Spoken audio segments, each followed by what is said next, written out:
Steve Earle is an American singer-songwriter, record producer, author, and actor. He began his musical career in the mid-70s as a songwriter in Nashville and was playing in bands as well at that point. And eventually got a contract, released his first solo studio album in 1986.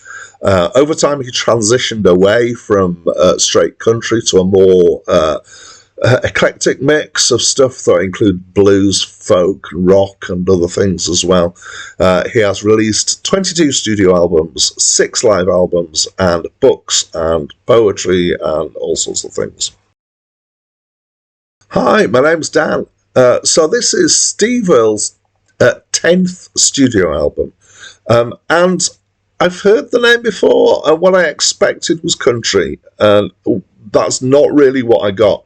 What I've got, I would broadly describe as being Americana, but let's try and kind of pin that down a little bit more. It is quite varied inside this, but there are elements of blues and rock, definitely, yes, elements of country in here, Cajun, swamp rock.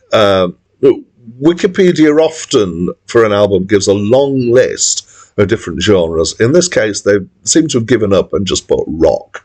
And as I often do, I listened twice and had a read in between. So my first listen, I didn't really know, well, I didn't know what to expect because I thought it was country. I didn't know what to expect at all. And I thought, there's some quite nice songs here. It's definitely quite interesting. And then I read up on Steve Earle. I think it's the first time I've read up information about him. He's an interesting guy. And I found myself liking him for him. He's particularly kind of reading the stuff about his political stance. He's politically left of centre, but not a lot. But one thing that I like is there's some quote from him that where he's talking about Trump supporters, and he's saying that it's not helpful to just label them all as racist idiots. I'm paraphrasing him; he uses more swear words than I do. But that they can't all be idiots, and that we should be kind of finding out why they voted for Trump. He's not a supporter of Trump. He doesn't like Trump at all. And there's other things as well that I'm with him on. He's got a balanced view, and he says things that seem to be a lot of sense. So when I came back and listened again, I listened more closely, and that was definitely rewarded because there's some interesting stuff going on in these songs. So the songs about attitudes, there's definitely songs about America. It's not all kind of America's rubbish and, very critical. It's quite balanced. The songs about relationships. There's a song about death row, and he's got a particular interest. He's opposed to capital punishment. There's a song about conspiracy theories. My favourite song is a song called John Walker's Blues, which is about a guy called John Walker, who was a white US guy who was recruited to the Taliban, and it's from his point of view.